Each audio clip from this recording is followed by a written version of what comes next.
And so thanks, Adrian, for your comments as well, because that's really important. And I tend to, really appreciate the fact that you commented that our jobs are changing. It's just, you're exactly right. It's a different time. It's a chaotic time, but I think the collective support of all of us will really help us a little bit. So what I wanted to kind of talk about and just open up the discussion. I think, I was telling Jessica and Courtney and Maggie, one of the things I think is important for us as a council is to share. So I'm going to stop talking and just maybe create a framework for what we might want to talk about that'll allow us to eventually, hopefully by the end of today, identify some priorities that we as a council believe are important to get our jobs done. When I say our jobs done, I mean your jobs done. Whatever that thing is that you feel that is super important to you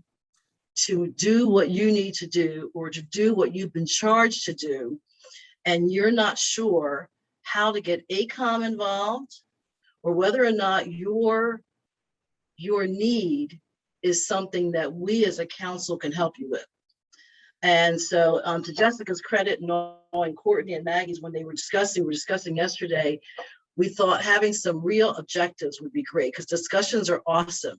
But when you leave the discussion, you feel really good and you ask yourself, okay, so what's next? And so we want to discuss and then as a council decide what's next and then make sure that we, to get collectively, either share that with ACOM, help the profession, and or collectively start talking to our institution about what we all believe is a priority. And so I think that's where I wanted to leave it. And so I do want to start out by saying the discussion yesterday was excellent. And I hope I don't put you on the spot, Maggie, because I was like a sponge. She said something very profound. And I thought, and she says, we never really did get a definition on the difference between osteopathic medicine and allopathic medicine. And she said that the ACOM folks were actually here. And to her credit, she's absolutely right. So we already know that that's a barrier. So, and Wendy, oh my gosh, I'm just thinking we need to make sure that we put her bullet points out because she spoke on behalf, I'm sure, of a lot of pre-med advisors, but that was loud and clear. What's the difference between a DO and an MD? So I'm going to throw that out there and find out if anybody has any suggestions on how we present that, how we recruit that, how do you use that definition? What are some of those barriers? And if it includes the role of the MCAT in that, situational judgment test, MMIs, videos, admissions, why we are struggling, with our URM population, why is it that students are not choosing science majors? Do they have to be a science major? All of those things. So I'm going to stop and I'm going to just open up the floor and see what you guys think. I see Adrian put some, okay, create a survey on the impact to the jobs we do in admissions based on the pandemic. Oh, great point. Oh, and thank you. Thank you. She copied Wendy's point word for word. Excellent. So anybody want to start talking about, how you feel about the fact that, we still don't have a definition of osteopathic medicine, unless somebody out there has a really great definition and a method for sharing the profession with their applicants, advisors and so on. I don't have a definition, but we decided as an institution, an admission staff, that we definitely did not want to spend another year with somebody not knowing what osteopathic medicine meant. And watching your faculty members like cover their ears or grimace because somebody uses that holistic word and they think, what is that? Like how they look, everybody's seen that look, right? And for my first year, I was like, what's going on? Why are people's faces contorting? What's happening? And they were like, okay. And then just the brutal rating that they give you when you answer that question. So this year, thanks to my comm team, they were probably sick of me. I was like, AT still. They have his birthday. They bring him in as, the founder, and we're looking at those tenets. That's one of the first steps that we're making sure that we do. I receive osteopathic OMT right now, and I'm encouraging my team. I was like, just step in there for a moment, get worked on, just so you can understand what is it that they're doing. The healing hands, the whole idea that it's not alternative. There's no, the place always smells good, but it's not this kind of environment. It's not, you're not going in for a massage. So just understanding the medical aspects of what's around OMM. And then I think that that's where we're going to start. We have some other things we're not ready to unveil just yet, but this is the key because it's a differentiator. And I can also say on a personal note, I have a sister who has been diagnosed with breast cancer and she's fine. We're going through those steps and I am meeting her doctor for the first time. And I was like, I'm going to check out that white jacket. And she pulls back her bit. I was like, oh, no wonder. And I was sitting to the side. So I began my questions. I ended with, do you have integrative medicine? And she said, yes, we do. I said, we would love to speak with them because there was no understanding of a breast cancer diagnosis that's environmental. It's not, none of us have the BRCA gene. None of us have those genetics. Like, what does that mean? And then the kind of stress that you're under, if you've watched any of the St. Jude commercials, the little girl says, cancer is just knowing you have it is like the first thing. So I watched it unfold, whereas all my doctors are osteopathic physicians. And I am like cared for in ways that are just crazy. Just having chats, what's going on with work. It's like a whole system, everything is looked at. And so when you're trying to explain that that's someone, they don't quite get it. So we've got to do a better job of that. And I'll just stop there. I'm just going to jump in because it's interesting. I've been with DOs for years and I forget what it's like to not be with a DO because they all do take that same approach with, asking about, and I don't know whether or not all MDs are doing that, all doctors are doing that now because of the sort of standard questions they ask to make sure that all the other elements of your life are, I think there's a set of standard questions that are asked when you're meeting with a patient, but I almost kind of want to go and meet with an MD and just see if it's different so that I could help explain it better because you only know what you know and not what you don't know anymore. So, I mean, my specialists are MDs, but my primary, and I expect from my specialists, the special focus, but my primary care physicians have been DOs and it's always been about that, I feel as if they know me fully and are interested in all aspects of what's happening with my health.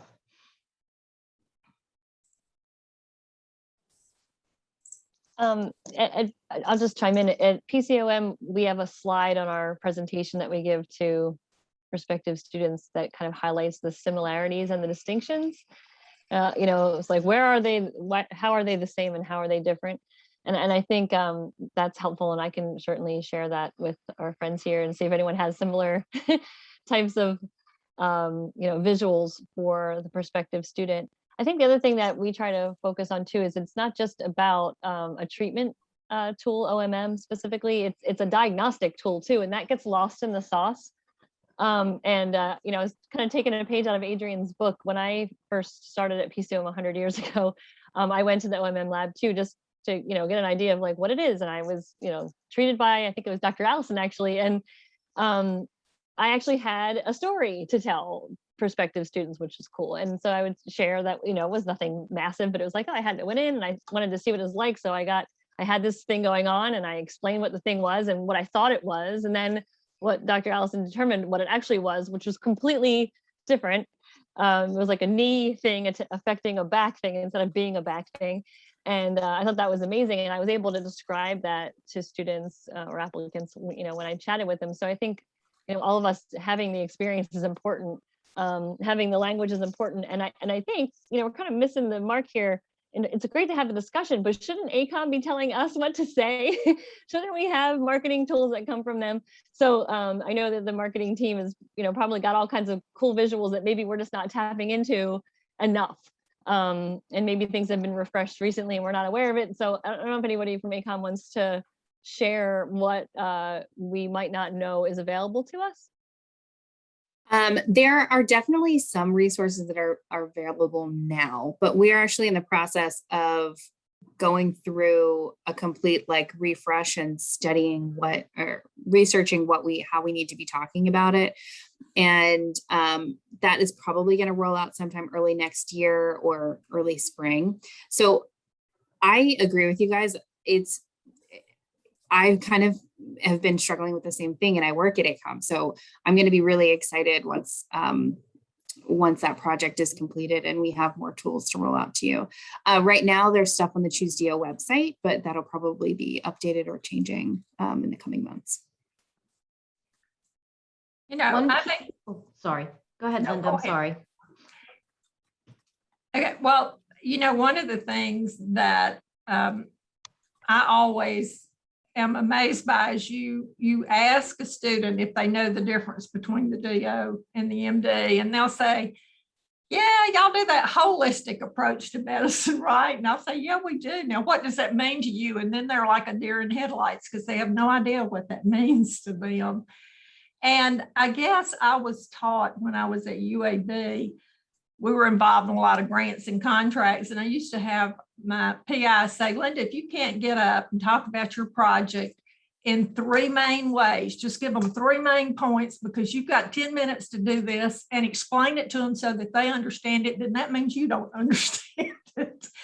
And so I sort of took that when I came into osteopathic medicine and thought about, okay, if I have to explain this to a student, because I have heard it explained in so many ways, and I sit sometimes and think, I didn't even understand what they just said. I know the student didn't, but so I try to think, what would be the 3 components that I would talk about that made a DO different from the MD?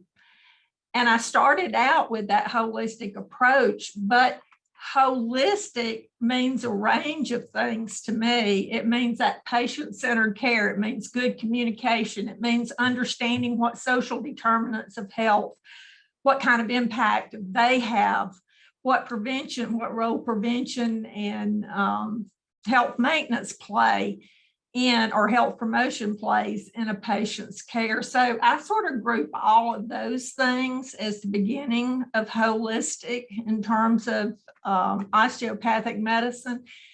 And so that's the first way. We really place an emphasis on those things in training our students. The second is the OMM, and that's where we train our students to use their hands as medical instruments, and then explain that to them a little bit and try to use really concrete examples of how that makes a difference. If you talk to them about somatic dysfunction, what does that mean to them if they haven't studied that, you know? So you have to talk about that a little bit. And then the third thing I talk about that's different is how we train you. And then I talk about the community-based infrastructure versus that hospital-based infrastructure that they use with the MD. So those are my 3 main points that I go with. But I always start out with the 6 national competencies that all MDs and all DOs must be able to demonstrate both in performance and knowledge in order to be licensed to practice medicine. The reason I start out with that is because I want them to understand that it doesn't matter which path they go down, they're going to be taught all of modern medicine. They have to be in order to demonstrate that knowledge and that performance. So because I appreciate what I think it was you, Paula, saying yesterday, where they feel like they're less than, you know, when they come into osteopathic medicine. Well, no, you're not. You're held to the same standards. You actually have an additional standard, which is the OMM, and I kind of use a circle to illustrate all of that. And you actually have an increased scope of practice with your patient beyond what the MD has. So that's sort of how I go at it. As one of the people that has been around this far longer than he cares to admit, it's interesting because in the beginning of my career, the attempt was to differentiate. MD and DO. And that was almost the exclusive attention of ACOM and everybody else. How are DOs different? And then that got backed off a little bit because, you know, you're dealing with an organization with a group of individuals that made up collectively at that point somewhere around 15% of all physicians nationwide, and it became a barrier. So the process then came, okay, how are we the same? And now we're kind of shifting back the other way. I think it's important to kind of balance it out. I like your approach, Linda, because I generally, when I'm talking with prospective students, I say, you know, in terms of science, an arm is an arm is an arm. Whether you learn it as a DO, an MD, a PA, a nurse, whatever, the anatomy doesn't change. And you're going to get that scientific knowledge no matter where you go.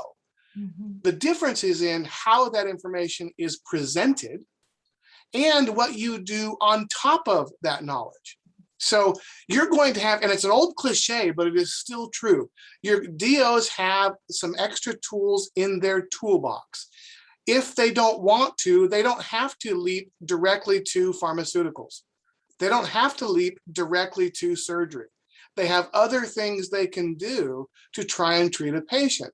So you're right. It's not about less than. It's not even about equal to in most. It's about what are the additional things you bring to the table as a DO and what we offer as DO schools.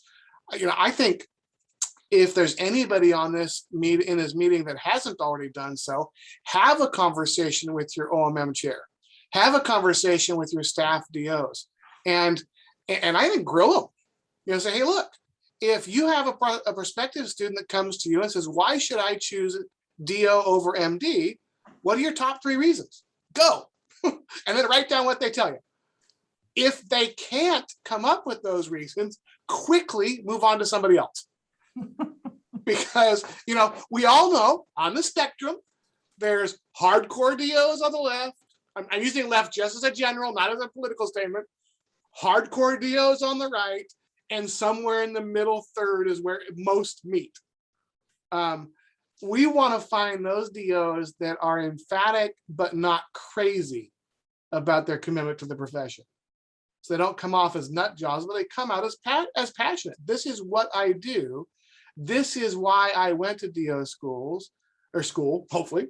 This is why I learned OMM. And most importantly, because OMM is a defining factor, whether or not we want to admit it, what do I do with OMM? How does it work into my practice? You know, in today's managed care, DOs have had trouble splitting out time for OMM treatments. The interesting thing, however, is here locally, we have a former faculty member here that is working with 2 local hospitals. She's a DO, and I'll be on campus. Okay, and they've been she's been expanding their OMM offerings because their internal research has shown, surprise, surprise, that people who are treated with OMM come back less often with fewer problems. So how does that translate to a hospital? Less cost. So the time they lose in the appointment factory for longer OMM appointments actually gives them savings. So they're working on expanding that kind of stuff. So it's those things that need to get out to our students. Now, you're always going to have those students, let's just be fair, they don't care about OMM. They don't care about DO. They care about becoming a physician, and you gave them that path. We don't like them. We'd like to screen them out at some point, but they come in. And you know, our former dean was fond of saying that if somebody comes in not believing about DO principles and graduates still not believing DO principles, the failure is ours, not theirs, because we didn't do what we should have done. I think that might have been a little bit harsh, but hey, he was the dean. So anyway, that's my 3.5 cents. One publication that we always direct students to that's outdated, unfortunately, but still people like a quick read, And it's the guide that was written by students for students. It's on the ACOM website. It's buried. You kind of have to get there through a crazy route, but a brief guide to osteopathic medicine for students by students. It's about 6 years old now, I think. But it would be fabulous if that could be updated, because I think everybody loves a quick read. And if you're, if a student hasn't read that before their interview, then they're at a disadvantage. If they read it before their interview, they know more. They'll handle themselves better in the interview, I believe, and hopefully it'll give them the information as to why they're doing what they're doing by pursuing this. So it's just a place to start, and those that are compelled to continue their research, there's terrific references in it. I don't know how it came about. I think it was a couple of students who just decided to write it a number of years ago, but it's just, I don't know if anybody else is familiar with it, but I always refer students to it. Yeah, those because- are 2Com students. We will take the national acclaim for that document. All right. Where are they now? And let's find them and have them updated. Well, there's Maddie. Maddie just put an At article. this point, at this point, I think we'd have to pay them to update it. I'm not sure we're going to do that. Go ahead, Maddie, what were you going to say? I think you're on mute.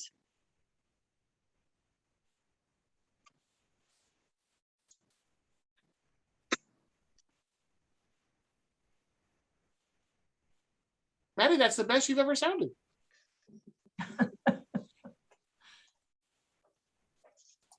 That was, of course, a joke. I have a very good relationship with Maddie. I want to point that out. I don't want to get nasty messages. Yeah, I just clicked on it, so I'm sure it's excellent. And it's great. This is great discussion. Yeah, and so it sounds like we all have our own way of trying to promote the profession. I'm going back to something that Carrie said. So what's going on at ACOM? And the other thing I'm going to leave you with, I'm sure you all saw, I didn't see it. Nigel James, our missions recruiter, he's probably here somewhere, share with me the clip. I think it was Jimmy Fallon or something, right? Where the comedian kind of disrespected profession, right? Pretty significantly. And what was kind of disappointing was that in different, social media posts, people were commenting things. But I don't know, unless I missed it. Did the AOA say anything? About the comments? Did ACOM say anything about the comments at all? We definitely commented on that on our Instagram. I recall coming across that. It looks, you can actually, if you scroll through our Instagram, find it pretty quickly because it's a screenshot of the comedian on the talk show, and then elaborated in the caption our stance on it. And we, I don't know what the word is, but we went pretty hard against it. Yeah. He did. And so what's interesting to me is it's a reaction to a comment versus celebrating on an ongoing basis, just what Steve said, all the things that osteopathic physicians do and so on. So that leads me to the next thing. And again, my brain is always going. So, if you don't understand, if you can't, we're all doing the best we can to promote the profession according to how we feel about it, which is we all value the profession. But with that, that impacts your ability to really, does that impact your ability to recruit students? Do they really understand exactly what it is? Kind of like Wendy said, do all pre-med advisors really understand what you just said about how it is that you promote the profession? Do they see it that way?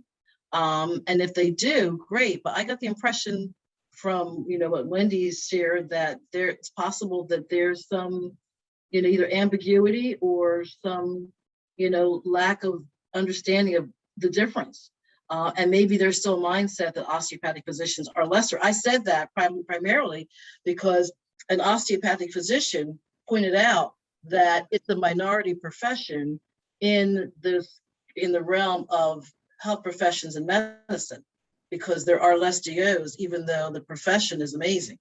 And that's where the idea of it being a minority profession, it probably shouldn't be, but that was their comment. And they're a DO and they love what they do, and they are the OMM faculty. So so how does that impact us, and do we feel, I know that they've got some type of a, what is it, they've got consultants, it looks like, Jessica, that are going to be helping with the brand, but, what's that going to look like? Is that just somebody else who's not a DO going to, provide input on the brand, or like, how does that get done? Yeah, I can comment on the process a little bit.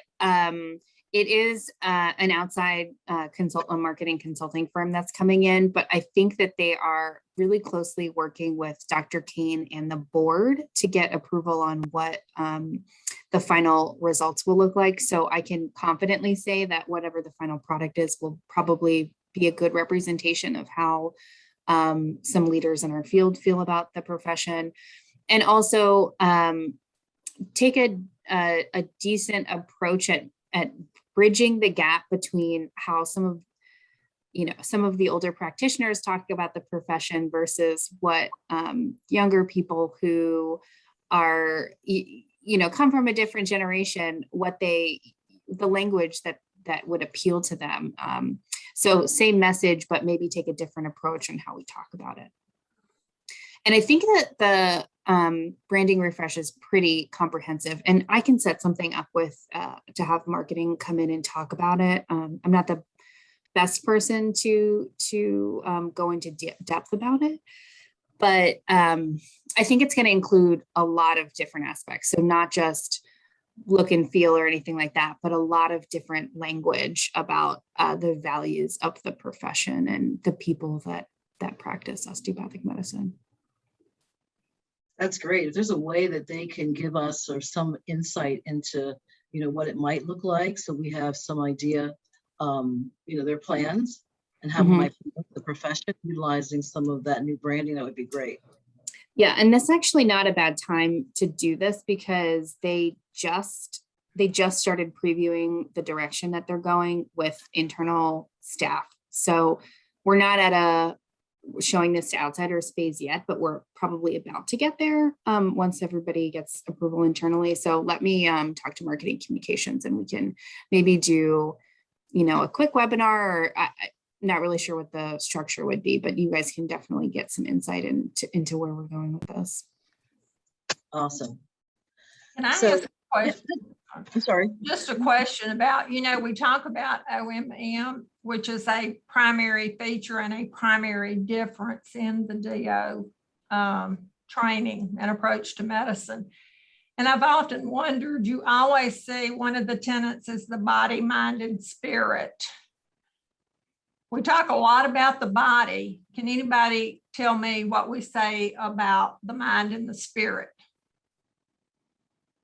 How does that play out in your explanation? That's just mean to bring that up. Stephen, I love you. I think you kind of hit it though.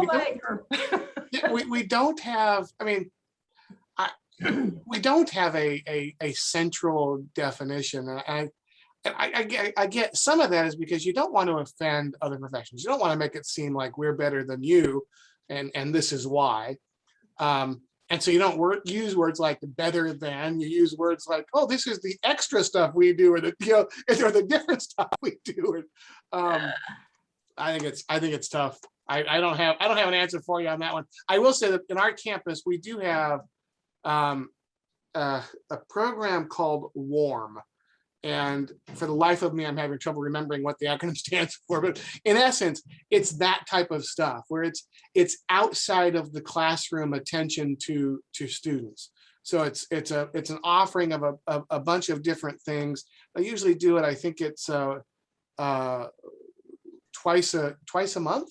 That this is time given out of the curriculum day to devote to personal well-being, so they can do meditation, yoga. They can go out and do, throw a frisbee, or any other things they come out. Sometimes the college will come up with different things they can do, or those leave it on their own for the student groups to come up and do stuff. But it is an internal thing, and it's something we're proud of. But it's, I don't know that anybody's. The funny thing is, I don't know that anybody's actually physically tied that to the mind, body, spirit slogan.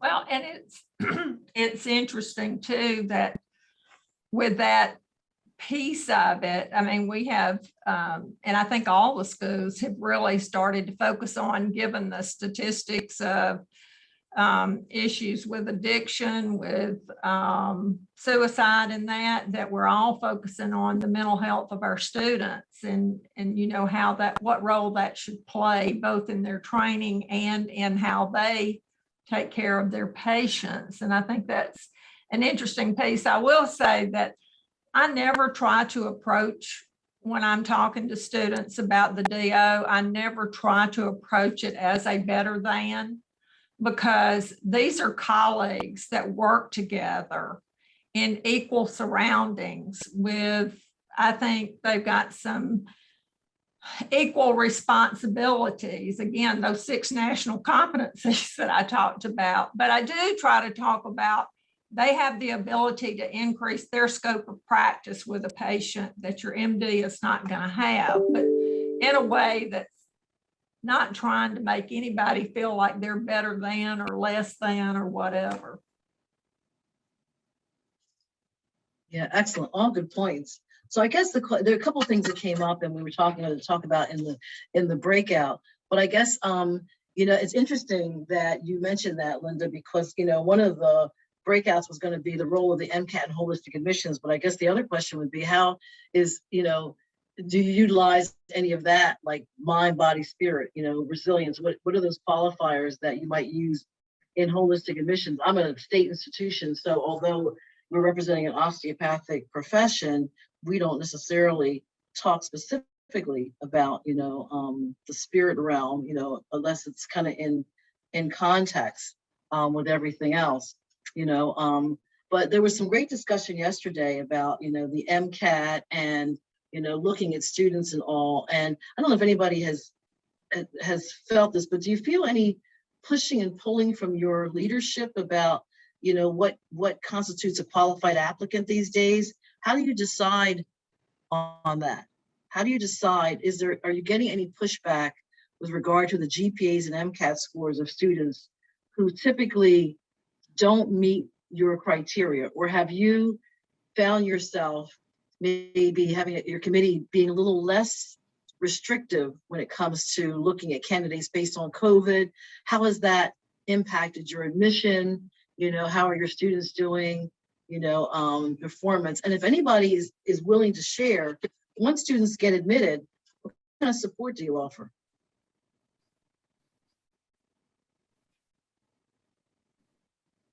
Anybody willing to share? Yeah, my boss probably doesn't want me to, but I will anyway. Only because he knows this. We've had this discussion before. We've identified the period between acceptance and start of classes as, ironically, our weakest spot.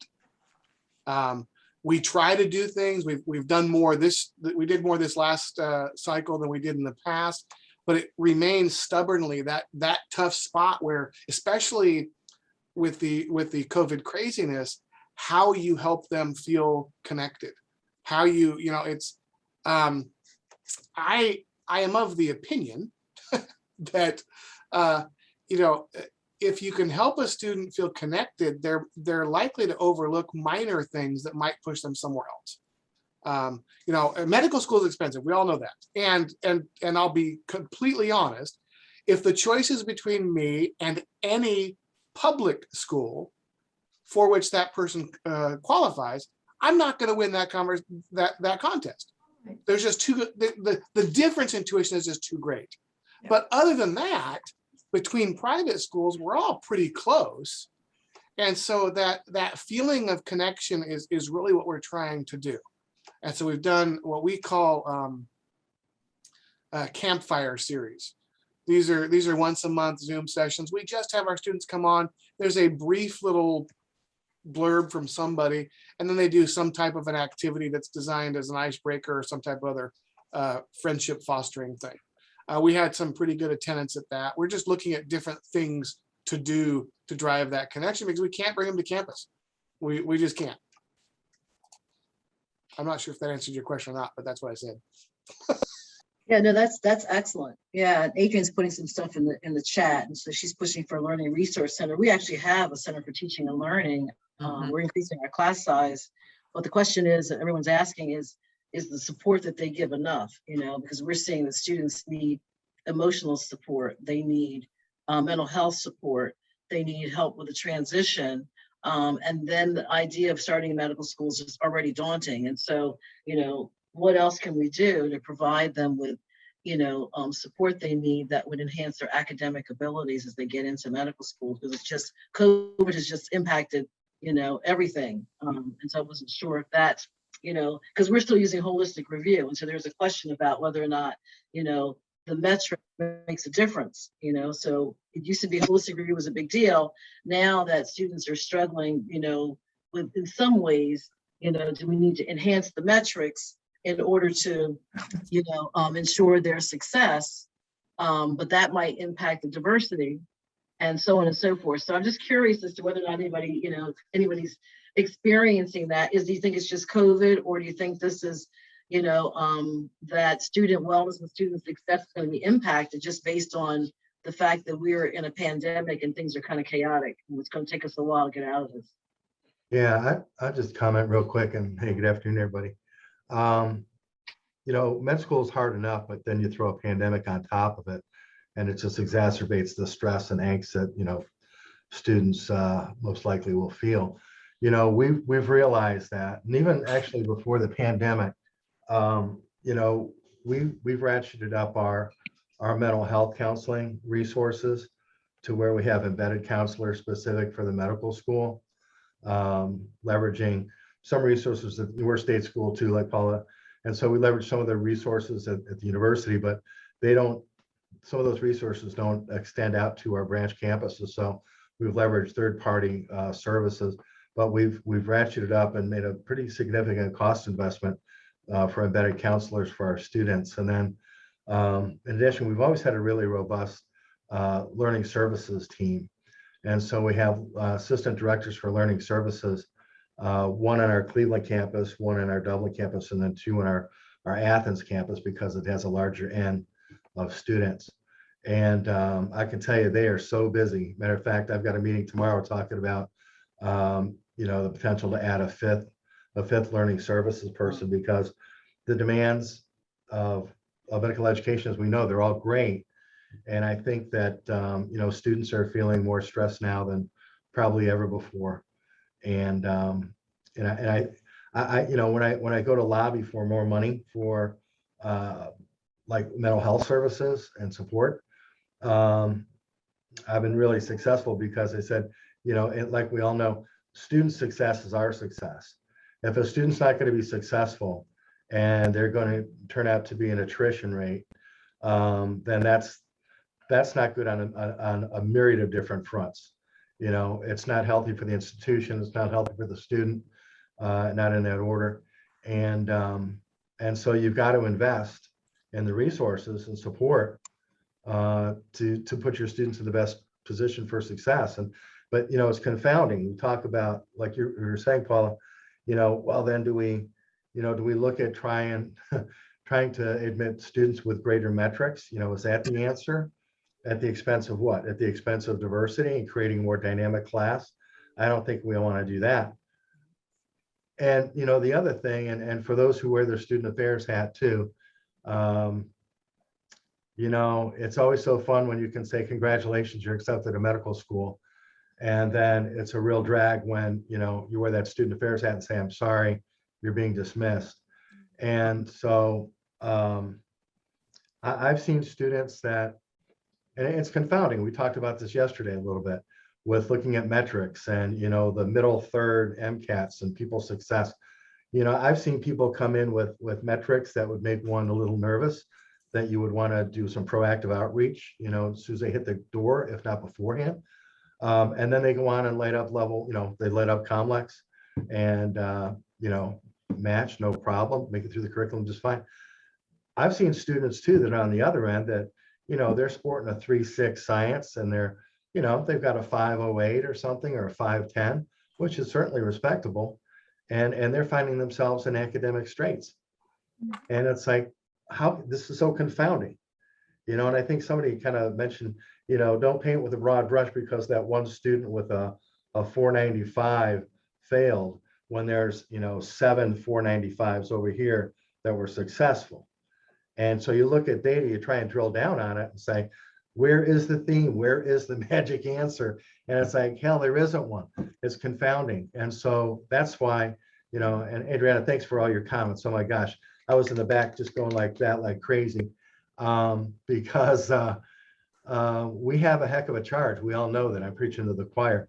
But if anybody thinks this is easy, trying to get the right people on board to meet our many missions and our societal mission, good luck. I mean, it's, you know, sit in our chairs for a while and you'll see it's not all wine and roses and sitting back eating bonbons and life's good, you know. But I guess long and short is I'm saying we've got to do all we can to support our students, because this is, and ourselves, like Andrea says, like ourselves too, because this is a really stressful time for everybody. And I know we're all in this for the right reason, and that's to educate the next generation outstanding hospitality physicians and to take care of our students when they're under our charge and under our wing. So those are just some of the things we do. And of course, we have a really incredible Office of Inclusion to address a lot of heightening awareness of community inclusion, diversity, which is the broad umbrella, like we've all been saying, across the college to impact the community and the student experience. So you can never do enough. Hey, we're doing some great things. It's not enough. But anyway, that's my rant. Profound, John. Thank you so much. That's just, yeah, it's all hitting home. It's so true. I see Courtney's got her hand up. Courtney, you want to add to that? Yeah, I was just going to talk. I mean, obviously, we're a school that maybe bucks the trend a little bit in MCAT scores for matriculants. I mean, our minimum is a 493, and I can tell you that we've had plenty at 493 that have matriculated and are doing just fine. And so, you know, we're gathering data to hopefully be able to publish and put it out there and things. But really, you know, the things that we've been noticing is, I think, Paula, you had made a post about resilience and professionalism and things like that. In digging through and screening our applicants, less is put on the MCAT. Obviously, we look at how many times they took it, where they started and where they ended and how long that's taken. We take that all into account when we're making these decisions, but also just in looking at their experience and how heavy their course load was. Were they working while they were going to school? Did they jump around to a bunch of different community colleges? How long did it take them? And putting that all together, because sometimes what you can glean, and sometimes that results in underrepresented students, but a lot of times they had to jump around a little bit for classes, but you'll see the overlap of what they're able to manage all at once. And so that's kind of indicative of what we're asking them to do once they get into medical school, which is handle academic course loads, you know, work in the way of research, clubs and organizations, and their own self. And so if they've previously had to juggle and multitask, having a bunch of different responsibilities, then that seems to carry over. So even if they had a 493 or a 497 and, you know, their academics don't look amazing, but they meet our minimums, and so they can be considered. It's all of those other things. You just end up with a much more mature, kind of resilient and gritty student who, if COVID comes up, you know, they're able to kind of push through that, and it's not kind of world ending or world shattering for them, because they're used to balancing and finding ways to get things done. And so that's where we kind of look to when we're seeing maybe lower stats. We start digging into those areas a little bit more to see if we can kind of glean anything, because I'll tell you, if somebody's been a janitor or a manager at McDonald's or something like that, I would much rather have that person than somebody who has no previous work experience, but maybe slightly better stats. Because if they're a manager at McDonald's, that's high turnover, That's a lot of different personalities. That's time paced and keeping everybody on the schedule. And that person is going to have a lot more kind of interactive knowledge and professional skills that somebody's just fresh out of undergrad, never had a job before.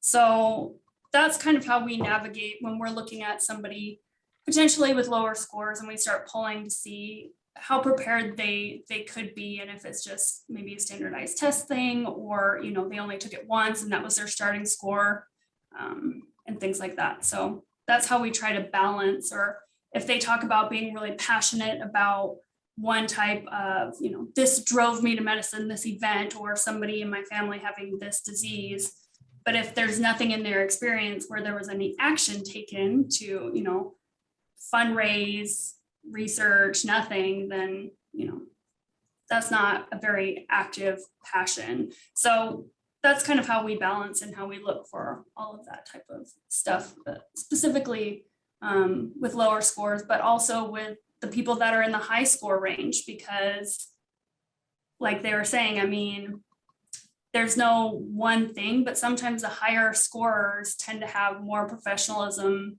and resilience type issues. So we start looking kind of at both ends of the spectrum for those types of things. Interesting. Thanks, Courtney. Maddie, you have your hand up. Yeah, what are we going to say? Hopefully you can hear me. Yep. Awesome. And Courtney, I absolutely 100% agree with you. When somebody's been working in a McDonald's or whatever, I would prefer them because they've seen the worst of people and they've seen the best of people.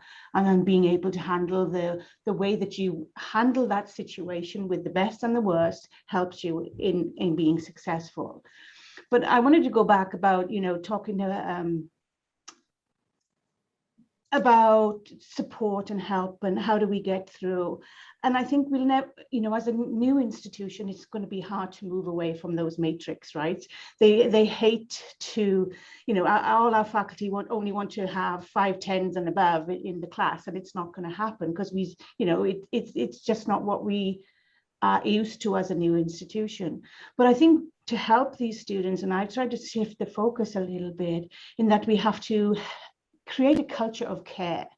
And that to me is what we have to use to engage the students when they get accepted in then the culture of care that you can show them when you reach out to them and say, and have that theme, and we're only in the beginning of this, and show that theme follows them all the way through, the culture of care. We can throw 20 behavioral health people together and then give them all the resources for behavioral health. But it's not just about behavioral health. There is so much more in the experience that they have to go through in medical school. It's about the library services that they have and every aspect of the institution that they touch. So to me, those people are involved in the culture of care that we have to build for the institution. So that's our thought process right now. It's great having these great students and we have a great class, but how do we then care for them from when they're accepted all the way through the institution and into graduation? And yeah, you're right. And I know John was saying about, we've seen those students that are really poor stats that are doing extremely well, and then those that have got great stats fumble out. But even with those people that are faltering along the way, how do we create that success that we want them to have through a culture of care? That's all I have to say.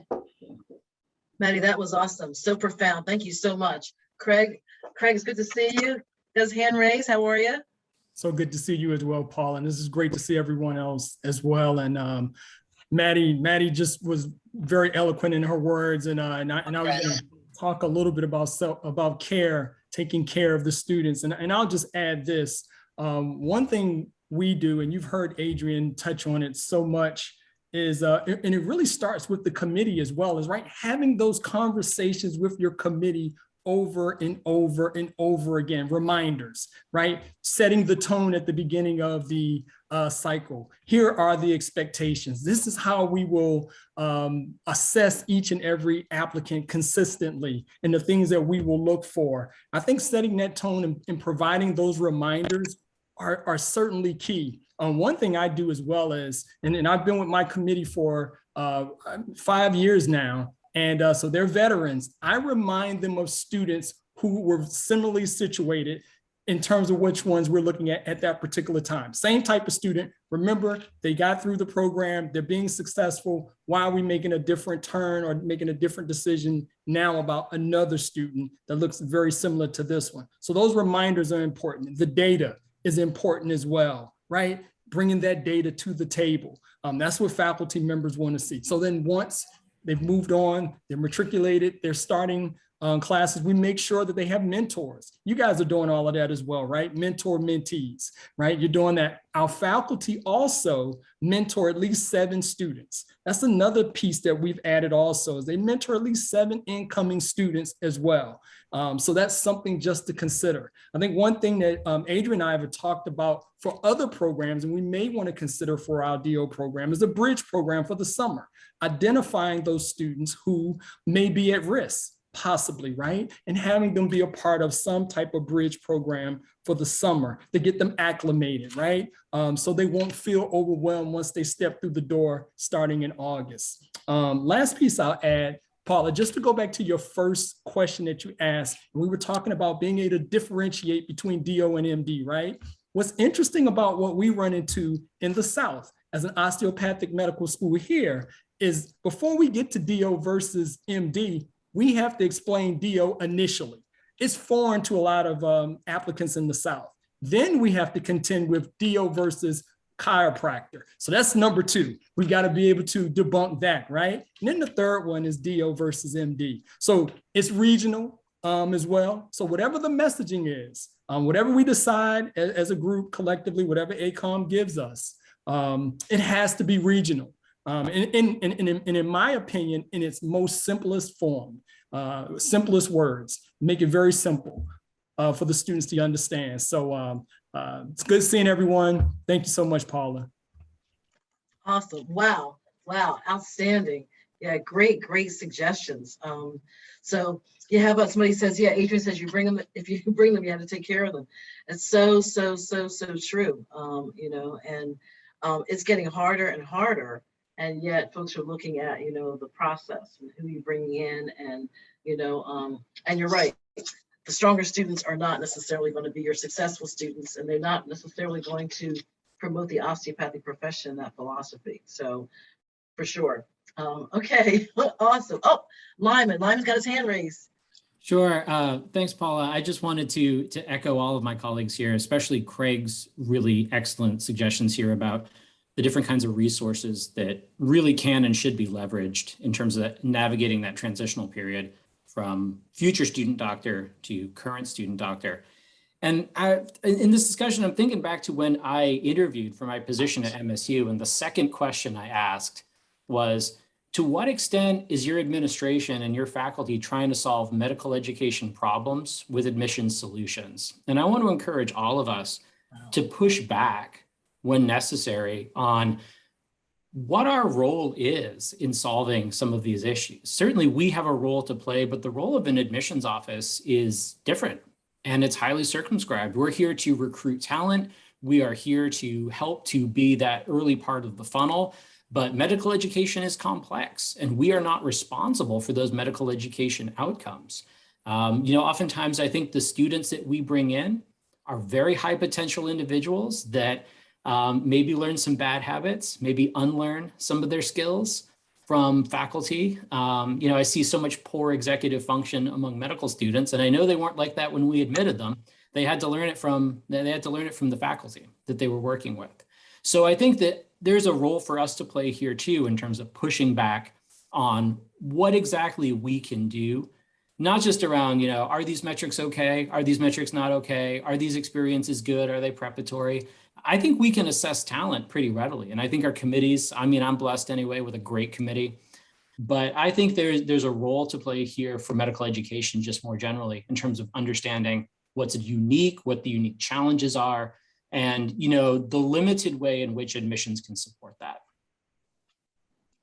Wow, I could say that again, Lyman. Awesome. That's Could I just add on that? I was going to say that I think oftentimes when there is academic struggle amongst the student population, the first place faculty look is the admissions process. What went wrong? What can we change? Over the years, I have grown more and more comfortable in challenging that focus. So if a faculty member or a dean comes to me and says, we need to look at this requirement, we're having trouble, my counter to that is, what evidence do you have to suggest that this is the problem and that changing it will alter your an outcome? You know, oh, we need to do more XYZ coursework. Oh, we need to, well, okay, so what is your rationale? Where is your evidence? We're all human, including our faculty members, and it is easier to look externally for solutions than it is internally. Because internal solutions for faculty mean what? Major curriculum changes, differences in how they teach, how they present the material, how they test, all that stuff. They don't want to look at that. But we in our roles as admissions directors, we have to push that. We have to accept, okay, if the evidence points to something that we're doing that needs to change, we need to accept that. But first, there has to be evidence. Don't come to me with thought, come to me with evidence. Awesome. Thank you, Steve. So true. So true. Wow. Okay, you see me right. I'm taking notes. This is really good stuff. And it's important. And Nigel is Nigel's at Rowan SOM, so he and I have conversations all the time. And most of the time, we spend our time shaking our head like, what the heck? His new thing was like this the other day. Like, so Nigel, do you have anything you want to add? Is he there? Hi everyone, sorry, I had my camera turned off. I had a really long day and night. I went to the Penn State recruitment and drove back this morning, so it was well worth it, but long. No, I definitely agree with these challenges. It's one that puts, I think, admissions folks in a sort of in a bind and makes us maybe question ourselves. Are we doing our jobs correctly? You know, is there something that we're missing? And you know, at the end of the day, like I see in the comments, it really is an entire community, and it does need to fall back on I would say the powers that be. A lot of times I say it's way above my pay grade, and you know, it's usually a very tough discussion, I'm sure, to have, especially when you are surrounded by physicians and you know, PhD holders and so forth. And, you know, they may look at you and say, well, you're not a physician, you don't know, you've never gone to med school, what do you know? So yeah, it's really, you know, challenges that I think will be there, but I'm sure we can all work to hopefully towards them, to solving them. Yeah, awesome. Thank you, Nigel. Anybody else want to, see? And Wendy, she's heading out. So, yep. So we're going to wrap up this discussion. We have some notes going. I think that we can, you know, what I'm taking away is the impact that we have in making sure that there's a clear messaging that distinguishes the osteopathic profession, so that we know exactly what it is. And to Craig's point, that we understand what it means to various people and, you know, where we are, you know, regionally and so on. That's important. And so we can really respect that. The other thing that I hear, and I really appreciate your input, this is such an amazing group, is that we need, I've listened to Maddie, we need to create a culture of care.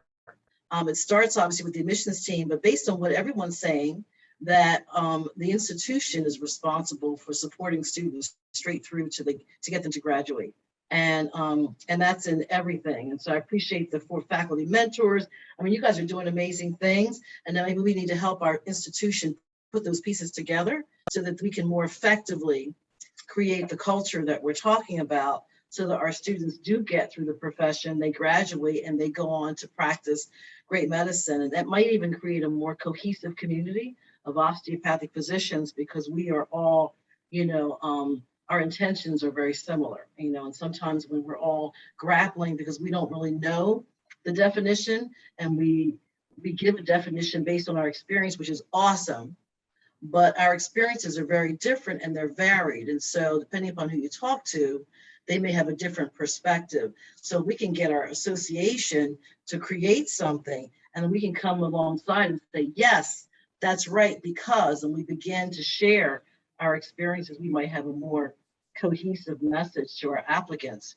And hopefully ACOM will really begin to promote and market the profession, to our applicants.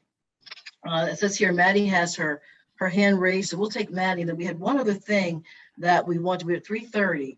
And so we'll continue talking for about 5 more minutes. There's something that I know Courtney has about the traffic guidelines, and then we want to take any new business before we depart. Go ahead, Maddie.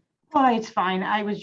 What I was just going to say is we have and get the support from ACOM, but also doesn't help our situation. And I'm a COCA evaluator myself, and I know you are, is that COCA also puts the added pressure on an institution to deliver those high outcomes all of the time. And I know we want to see see our students being successful, but they have a part to play in how we then look and how the institution is run, right? And I can't be specific or anything like that, but they do drive some of the things that the pressure that's put on us as an institution and the admissions to be, to drive for those high scores, to be then successful, and the outcomes that come from that. So I think there's a dual role, with ACOM and with the AOA in regard to how we as colleges can support our students.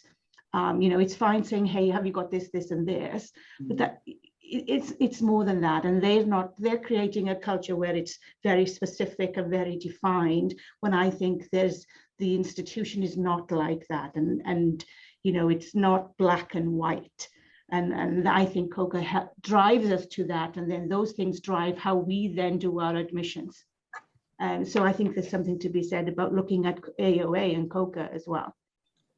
Well, that's you're exactly right. You're right. They're very definitive standards that they require, and schools scramble to make sure that they do exactly what COCA is asking, and they present everything in a perfect light according to the COCA. I couldn't have said that better. You're exactly right. So with the AOA and ACOM, these are two major entities that promote a profession that we're sitting around telling each other how we promote it. Again, it's their responsibility to do so. And so that's a great point. And we probably need to share some of that so that we can get folks to think about, how, their role in making this happen. I think my comments were just that. Yes, you can brand, you can get a consultant to help with branding, but you have to absolutely give them the information about the profession, and then this input so that we can get the information we need.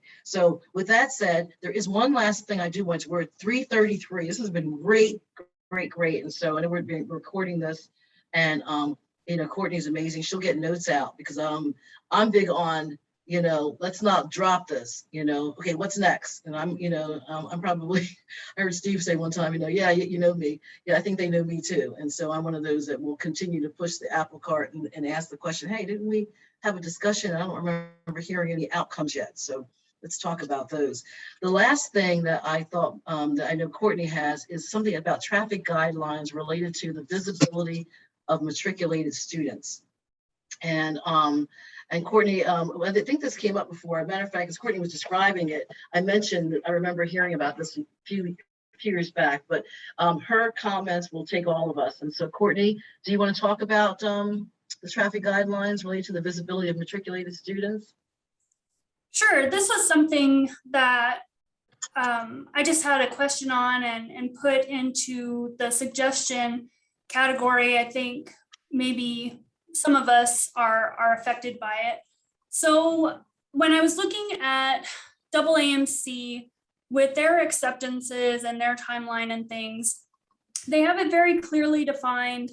And especially when it comes to asking or getting the information on if a student has already matriculated at another school. For us, newer institutions sometimes, or for us that start a little bit earlier in July than some of the other schools that maybe start 2 or 3 weeks after us, we find that we lose maybe 1 or 2 students, and it's because they've received offers at other institutions. And I don't know, because of the wording as it is now, if other institutions are really aware that they're pulling from their wait list a matriculated student and thus affecting the school that they're pulling from, leaving an empty spot that is unfillable because we've already started.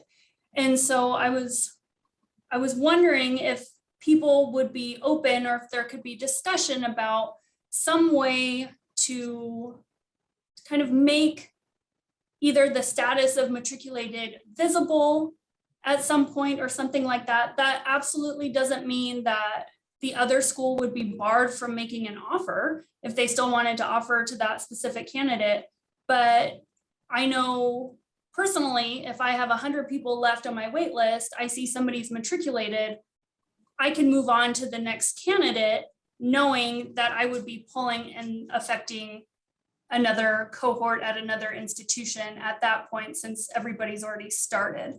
So I don't know kind of what the regulations are, but since AAMC has it out, I thought bringing it up for discussion and seeing people's point of view was worthwhile. Do I have any thoughts? Sure. I think this is a great topic. You know, we start a little later. I mean, we start in August 12th was our first day of orientation for new students. And, you know, I think as we all know, you know, you're going to continue to probably see some melt in your class, you know, right up until the start or even a day or two into orientation. So, you know, that's why we emphasize to our selection committee, you always got to have a great wait list. And so I know that, you know, I don't know that there are any written rules for us, you know, maybe there are guidelines, maybe there should be or could be, I know, but I'll just say what I do for what it's worth is that when I know it's getting late in the summer, knowing the last school start in July, and I'm calling somebody off the list, my first question is, have you matriculated to another medical school yet? Are you currently enrolled in another program? And if they say yes, I said, well, you know, good luck in your program. You know, we work from an ethical standpoint of, I'm not going to do this to one of my colleagues. It's like you say, Courtney, hey, you're not just losing somebody for that year. You're losing, you have an empty seat for 4 years. And that's a shame, because that's one more physician we could have put in the workforce. You know, your CFO says, that's 4 years of tuition.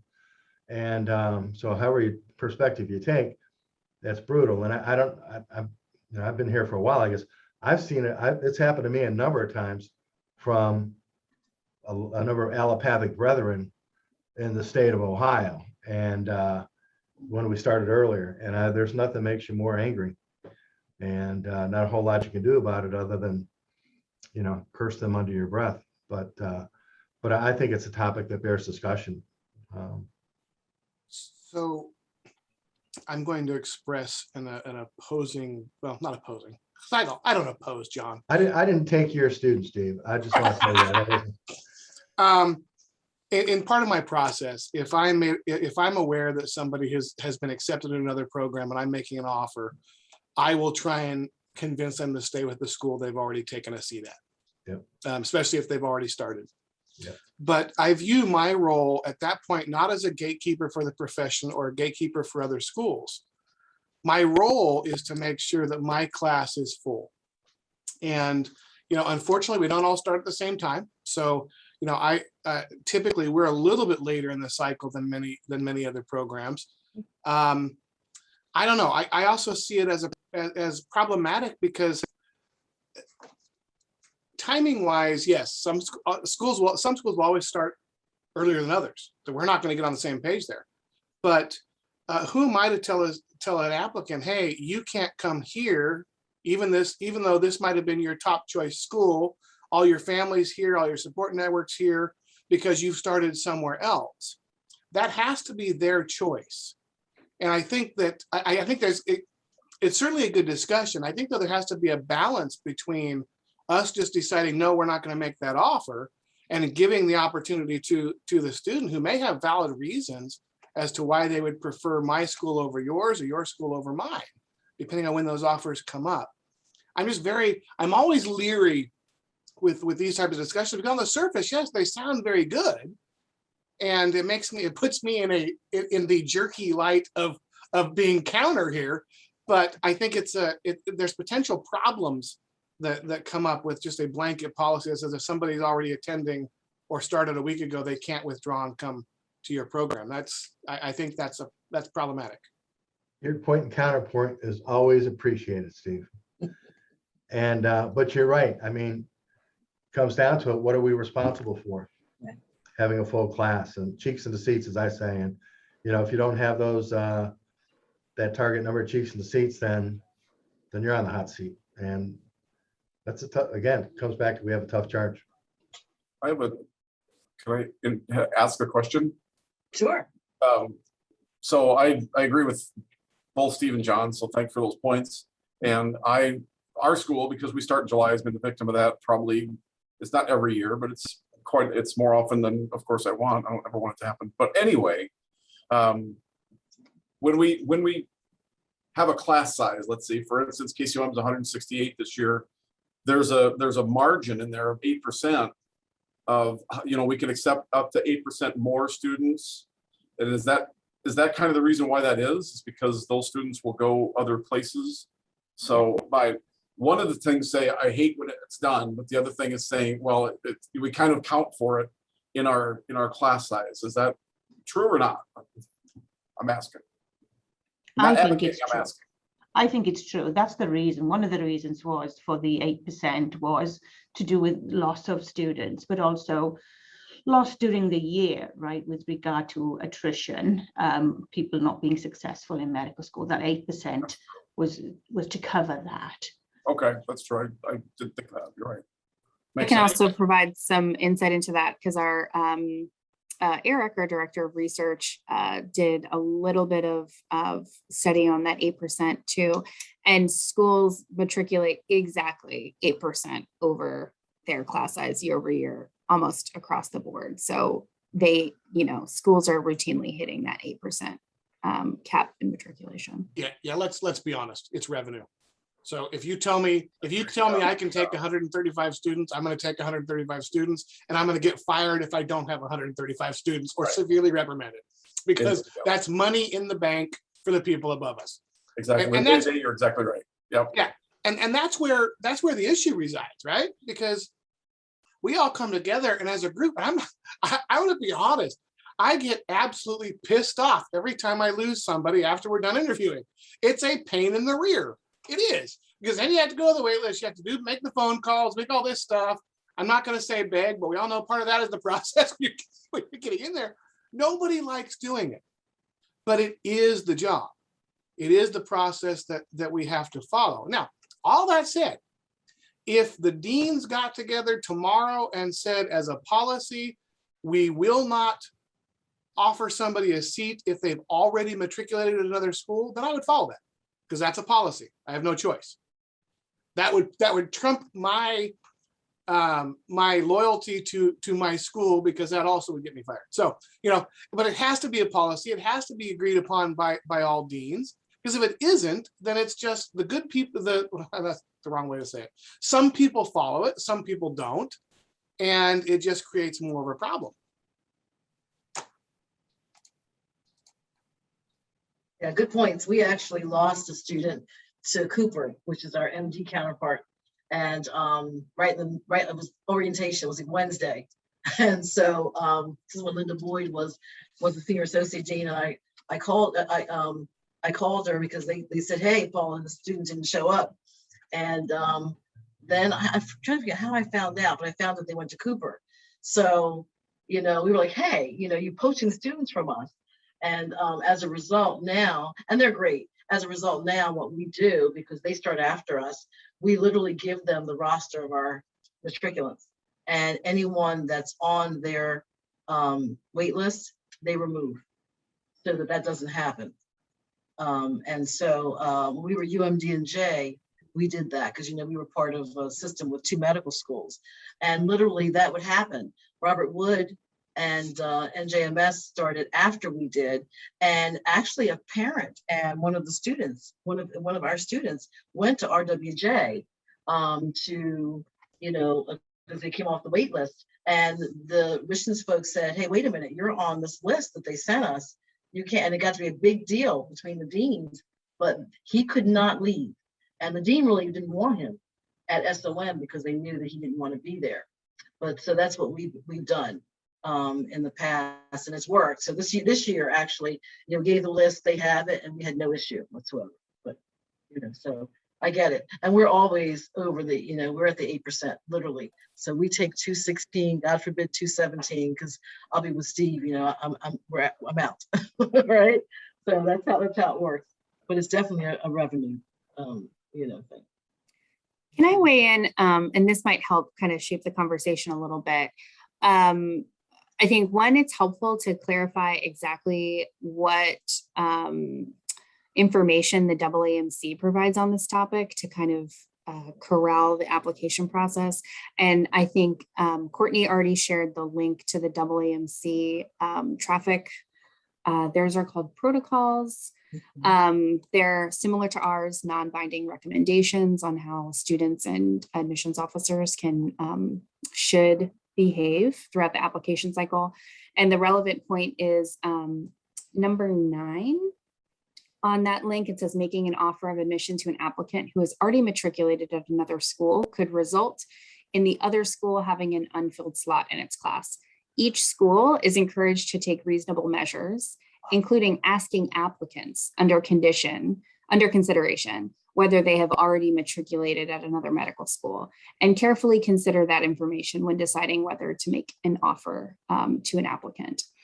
And then the AAMC also utilizes the Choose Your Medical School tool, which rather than the AAMC compiling reports on admissions decisions and sharing those with other schools, which could be considered coordination or under antitrust laws, they allow the students to communicate with the schools through the Choose Your Medical School tool. So they say they have 2 statuses: plan to enroll and commit to enroll, which shows, you know, different stages of commitment. And by April 30th, I think commit to enroll becomes available in the tool, and medical schools can run detailed reports to identify their accepted and alternate list applicants who have selected plan to enroll or commit to enroll at their school versus another school. So it's not necessarily matriculant statuses until October after the cycle is over. It's really just what the applicants have communicated to the schools on the plan to enroll and commit to enroll. So that being said, I wanted to kind of clear up what is available at our sister service at the moment. And then also say that this would be whatever we end up deciding to do, whether it be nothing or something, or try to tackle this, it would go through the COMAS advisory committee.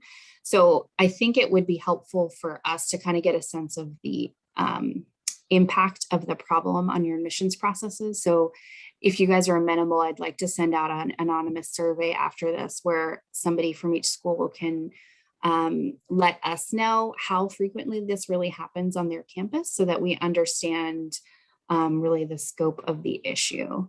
And then we can take that into consideration when we're trying to figure out if or how we would address this issue. Well, and I think it's important to go back to what Steve said, to think about the student here, because I don't know, Paula, when you were talking about the one that got poached, if you have a difference again, if it was a state institution where the cost is so much less. I mean, if one of our kids gets offered a seat at an MD school, it's going to cost them half of what it's going to cost them to go to our school. So I do think there are lots of ethical considerations here, not just, you know, what's best for our own individual school, but, you know, how does that affect that student too? And the fact that if they have that support system wherever they wanted to go and it was their number one school. I think there are just a lot of issues wrapped up in this that are not real clear cut. Along the same route, I wonder about the possibility of having a post-submission editable field from candidates in the COMAS application, where they could indicate, I've committed to a school I no longer wish to be considered. I mean, maybe they'll use it, maybe they won't, probably they won't. We implore our waitlisted students, let us know if they've been accepted and won't take an offer. And you're probably not going to be surprised that out of 10, there's probably, as many as 5 or 6 who have committed elsewhere and never bothered to tell you. So never mind, I retract my suggestion. Talked myself right out of it. That's hilarious. Yeah, another great discussion. I think that your recommendation, Jessica, is excellent. That we could certainly complete a survey and and see how we would be impacted. It's a great discussion. We had this discussion, I think, a while back, and at one point, my institution wasn't interested in, really sharing that information, but we now add the statuses to the COMAS application that the ACOM asked for. And so, everyone gets to see who's been offered and matriculates and so on. So I think the survey would be great. So we're really coming up on at the end here. And so we wanted to save some time for any new business anybody wanted to bring up at all, anything that's going on that they want to share, any concerns they have, process issues. I heard John say that anybody who visited Ohio, he'd take them out for a nice steak dinner. I heard that the other day. I'm going to throw something out there. I always do when there's silence because we got so much going on. And you don't have time to solve my problem in the next 8 minutes, but I'm going to throw it out there. How easy is it for you all to upload if you're using a separate system other than WebAdmit, to upload into your software programs applicants who have a deferred acceptance into the next cycle? So they were deferred last cycle, and now they are being admitted to the current cycle. And how challenging, if at all, have you found that to be?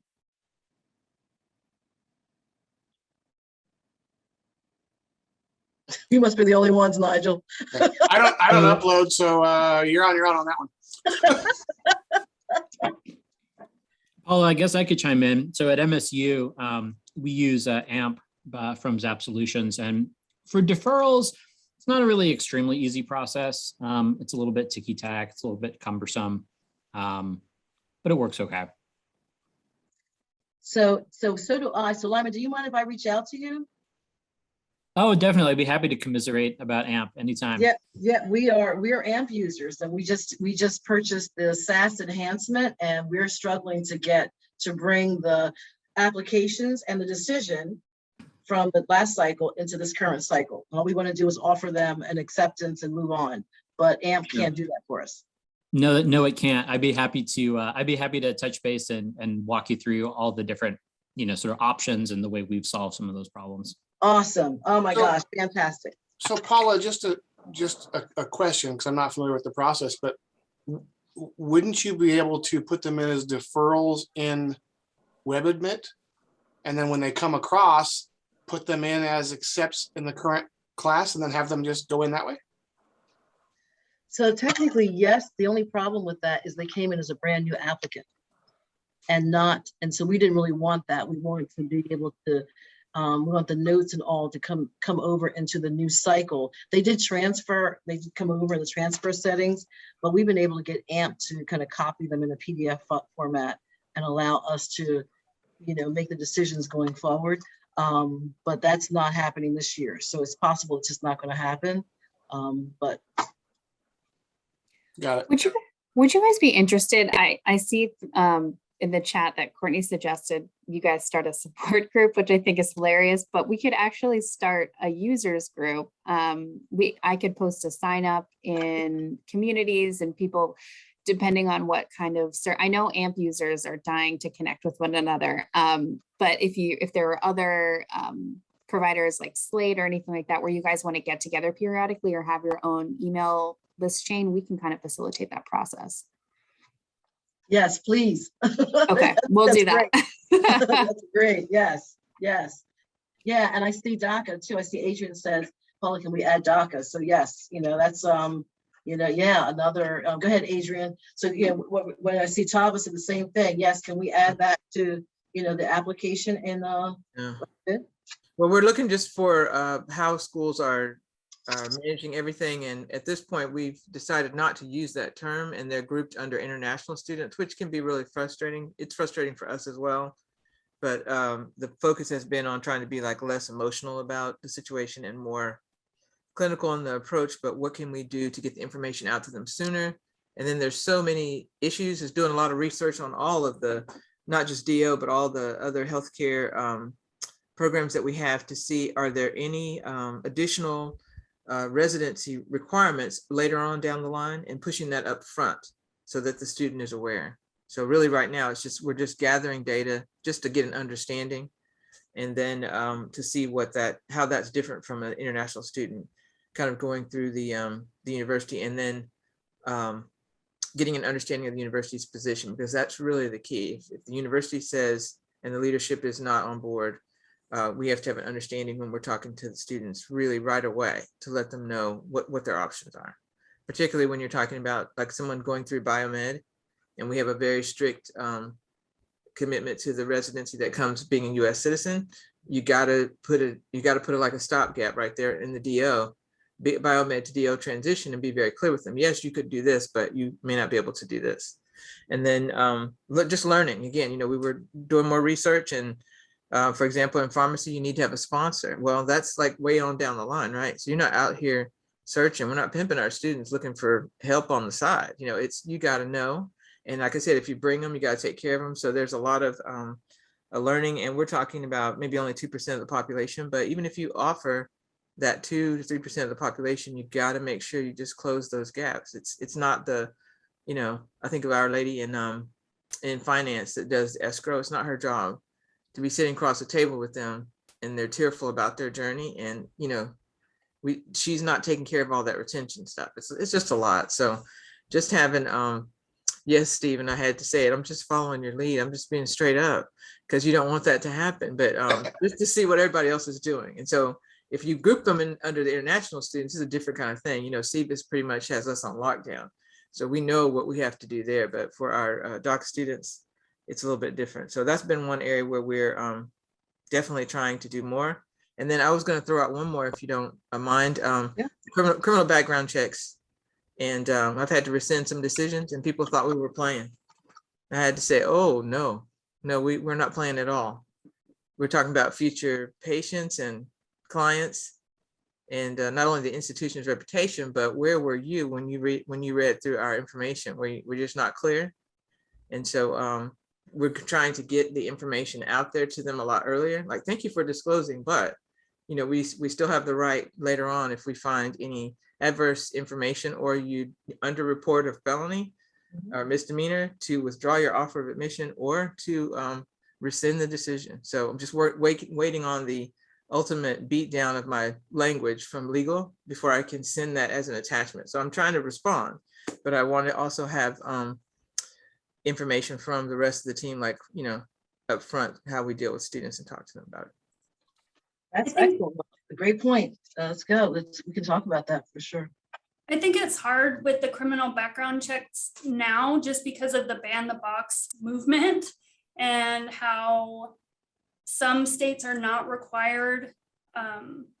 They wouldn't be required to report certain things. So our language is very tight, where we say anything not included in your application, you have 5 days to report anything going forward, but then stuff is going to show up because they weren't required to report certain things. So I think that that's going to kind of throw a wrench in our ability to track that if we don't go to legal and update wording that says, even if you didn't report it on your application, you have this time frame now to do so. And it may or may not affect. I think we discussed that the last time. One other thing I wanted to bring up under new business was, each year my team helps me in putting together kind of a master information sheet that has a bunch of fields just for breakdown, since I get asked a lot of questions like, well, when do other schools start? Or, well, what are other schools' deposits? Where are we, in the middle? Are we high on that? If I want to be able to speak to any of that or request, a decrease in the deposit or installment payments or anything, I was needing this information. So we put it together, and I was wondering if that is something that could be better utilized on a larger scale as well, where if we had it on some type of private share drive, if people, could fill in their line of information, but also if we de-identified some of it, if it could also go out to advisors to reference. So as a quick reference for start dates, interview timeframes, and things like that, I can do a share screen. Please don't look at the color coding because that's just internal for what we still need to fill out, but just to kind of give you a sense of what we fill in. Just so if I get asked questions, I can kind of go to that. But if anybody would be interested in doing that, or as a collective, then it could be a resource for everybody, or advisors, or something else. Yeah, great suggestion. I was just mentioning this morning, I had probably a need for that, but I was looking to see how many of you post your GPA and MCAT score requirements on the website. And so I see some of you do, some of the MD schools do not. And so when I mentioned it, Courtney had suggested that she keeps some of that data. So we could probably use some of it if you're interested in that, for sure. Okay. I'm looking at all these amazing, Adrian's got it. She's got it down. Yeah, amazing, comments. And so, I guess going forward, and we're capturing these notes, right? We can do a couple things. And of course, just because we are, this is our fall meeting, it doesn't mean that we can't see each other, because I just get charged up when I see you. And sometimes, you're on this island by yourself, and we have these meetings, and I'm like, oh my God, I just feel the love, because we're all experiencing the same things. So we can talk about that and maybe come together again. These are all excellent topics. Title IX is a big deal. It impacts us. Adrian, criminal background checks are important to us as well. And we look at everything in spite of the fact that there's the ban in the box movement. We haven't rescinded offers, but students have done some egregious things. And there's a committee. So I think we're all experiencing some of the things that you're suggesting, and we can certainly continue to have those conversations. Anybody else want to add anything that they'd like to talk about and discuss? Because we're going to capture these notes so that we can make sure that we, can address these as collectively again, hopefully, sooner than later, and we can have these discussions. And I love the idea of the working groups. I think that's also great. So it may not require all of us to participate in some of these discussions, but if we throw things out there, we can probably get some subcommittees together to take a look at some of the things that you're talking about. Okay, so I'm going to turn this back over to Jessica. You guys have been amazing. Let's see if Jessica has any comments, and then we're going to make a motion to adjourn. I appreciate your patience with me. I love these meetings, and it's just been a true pleasure, and appreciate everybody's input. Jessica, do you have anything you want to add? I just want to thank you for running such a great meeting, and thank Maggie for all the hard work she did, and Courtney, and shout out to Andrea. I know she's on the mend and couldn't join us today, but thank you guys so much for being great officers. Yeah, awesome. Jessica, Maggie, Courtney, amazing to work with. Thank you all.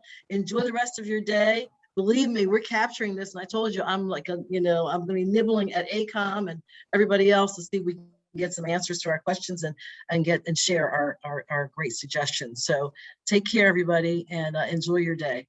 Thanks again.